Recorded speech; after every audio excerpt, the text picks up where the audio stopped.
नमस्कार, पूर्वांचल के धरोहर में आप सभी का स्वागत है। मैं हूं अमीषा तिवारी।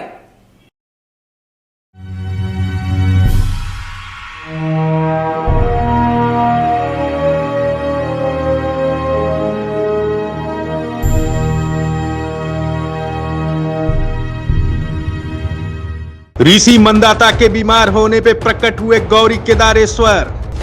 अहिल्याबाई होलकर ने कराया मंदिर का जीर्णोद्धार।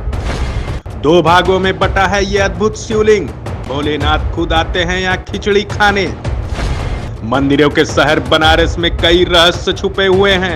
इन्हीं में से एक है काशी के केदारखंड गौरी केदारेश्वर मंदिर।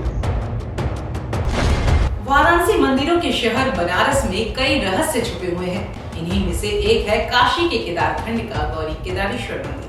वैसे तो आपने कई शिवलिंग देखे होंगे, लेकिन काशी के शिवलिंग की एक नहीं बल्कि कई महिमा है। यह शिवलिंग आमतौर पर दिखने वाले बाकी शिवलिंग की तरह न होकर 2 भागों में बटा हुआ है।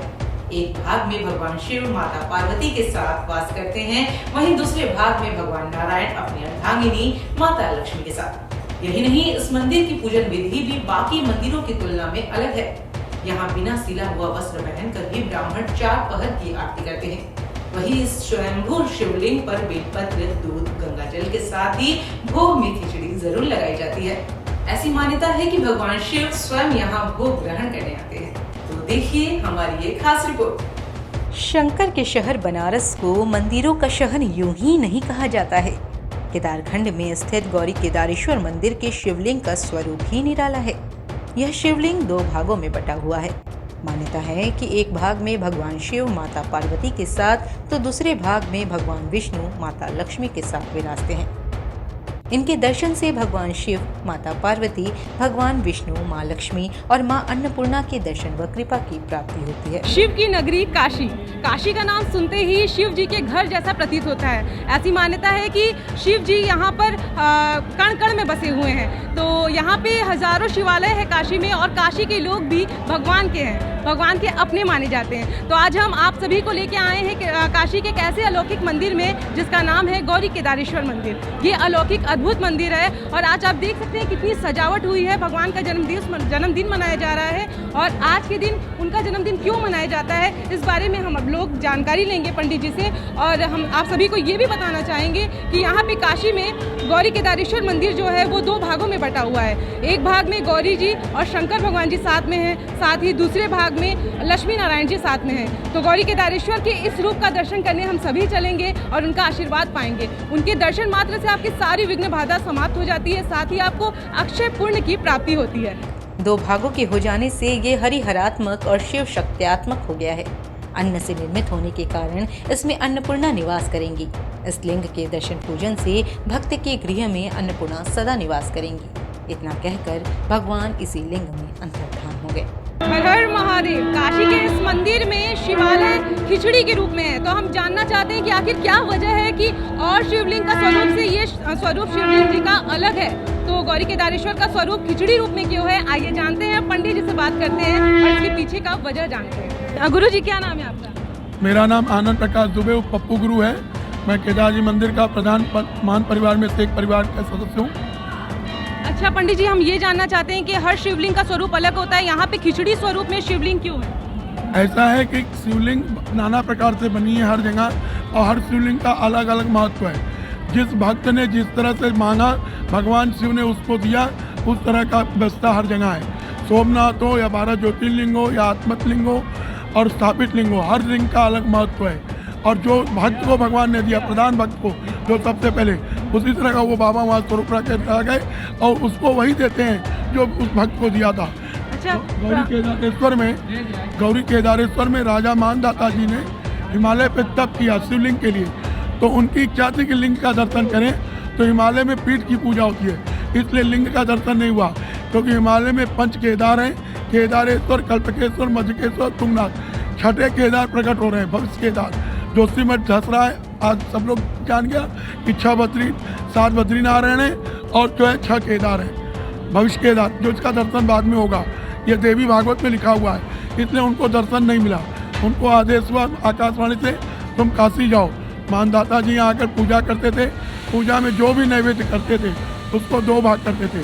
एक ब्राह्मण के लिए, एक अपने लिए। मकर संक्रांति के दिन उन्होंने खिचड़ी का भोग किया, वही खिचड़ी शिवलिंग हो गई, इसलिए इनका नाम खिचड़ी केदार भी है। और दो भाग में होने से शिव सत्यात्मक हरिहरात्मक है। शंकर पार्वती तो वही है, अन्न से निर्मित है, अन्नपूर्णा, और हरिहरात्मक भी है, विष्णु लक्ष्मी का निवास भी है। अच्छा, ये मंदिर का जीर्णोद्धार किसने किया? इसकी कल्पना नहीं की जा सकती। कुमार स्वामी मठ करता है, पंडा व्यवस्था करते हैं दोनों मिलके, परंतु कौन पहले से है इसका तो प्रमाण काशी में पंडों के पास ही है, परंतु मठ भी व्यवस्था करता है कुमार स्वामी। अच्छा, मंदिर कितने वर्ष पुराना है? ये कहा नहीं जा सकता। आधुनिक सरकार 350 साल मानती है, जबकि दारा सिकों के परिवार से समय से हम लोग पूरे मंदिरों में बनारस के काबिल हैं। मंदिर में किस किस समय आरती होता है? सुबह 4 बजे मंगल आरती, फिर उसके बाद तुरंत भोग आरती, भोर का आरती, 10 बजे भोग की आरती, शाम को 6 बजे सब जो है श्रृंगार आरती, और रात को 9 बजे शयन आरती। मानधाता नाम के एक ऋषि थे जो कैलाश में भगवान शिव की तपस्या कर रहे थे।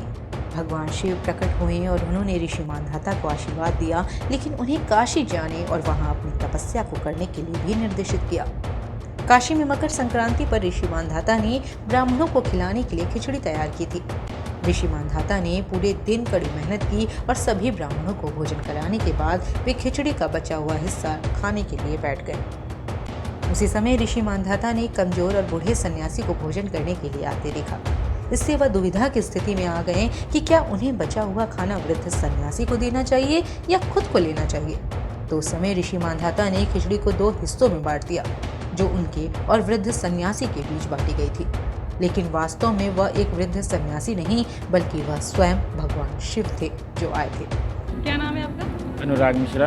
अच्छा, तो आप बता सकते हैं कि आज क्या विशेष है मकर संक्रांति पे और खिचड़ी पे भगवान का भव्य जन्मदिन मनाया जा रहा है, तो उस बारे में आप क्या बता रहे हैं? जन्मदिन तो नहीं मनाया जा रहा है, क्योंकि जन्म उनका हुआ ही नहीं और जन्मे हैं बाबा हमारे, तो प्राकट्योत्सव मनाया जाता है बाबा का। सतयुग के समय की बात है, एक राजा थे, राजा मानधाता, जो माता के गर्भ से नहीं बल्कि अपने पिता के गर्भ को फाड़कर जन्म प्राप्त किए थे। उन्होंने कई युगों तक हिमालय और तपस्या की थी भगवान के लिंग के दर्शन के लिए। तो भगवान ने वहाँ आकाशवाणी द्वारा कहा कि आप काशी में जाकर तपस्या करिए, हम वहीं दर्शन देंगे। और मकर संक्रांति के दिन ही बाबा प्रकट हुए थे, उनको दर्शन दिए थे, इसीलिए हर मकर संक्रांति पे बाबा का प्राकट्योत्सव मनाया जाता है। बाबा का भव्य श्रृंगार होता है, प्रसाद आदि का वितरण होता है। अच्छा, और शिवलिंग का स्वरूप अलग होता है और यहाँ पे शिवलिंग का स्वरूप खिचड़ी स्वरूप में क्यों?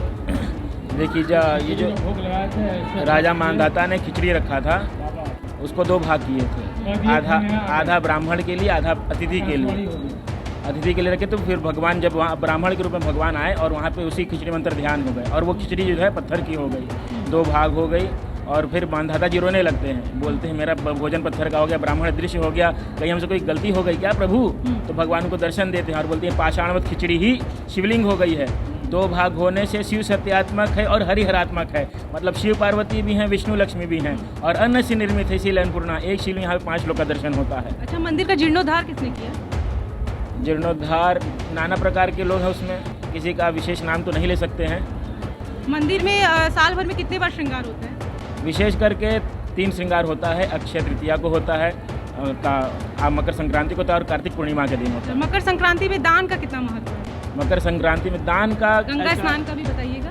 प्रति ये जो है दान का महत्व, या विशेष पर्वों पर दान करने का विशेष महत्व है, लेकिन दान करने का ऐसा कुछ नहीं कि आज दान करने से ज़्यादा फल है, कल करने से कम है, ऐसा कुछ। दान करना ही बहुत बड़ा महत्व का कार्य है। अच्छा, और ये मकर संक्रांति को और किस किस नाम से जाना जाता है? मकर संक्रांति है, पोंगल है, साउथ में लोग पोंगल कहते हैं, इसी प्रकार खिचड़ी कहा जाता है। और मकर संक्रांति, ये राजा मानधाता जी का भी कहीं मंदिर है क्या? राजा यही है हमारे राजा मानधाता, ये जो खड़े हैं यही है राजा मानधाता, और बगल में उनके चंडिकेश्वर हैं। शिवलिंग जो है वो बगल में गणेश जी, और यहाँ पे नीलकंठ है। क्या गौरी केदारेश्वर के दर्शन के बाद उनके भक्त की भी पूजा होती है? बिल्कुल, बिना इनका दर्शन किए हुए, जैसे वैष्णो देवी हम लोग जाते तो काल भैरव का दर्शन किए बिना हम लोग का दर्शन पूजन पूर्ण नहीं होता, उसी प्रकार से केदार जी का दर्शन करके मानधाता का दर्शन न करने से पूर्ण दर्शन नहीं माना जाता है। भगवान शिव ने खिचड़ी में से ही पूरे शिव परिवार यानी गौरी, गणेश तथा कार्तिकेय के साथ दर्शन दिया।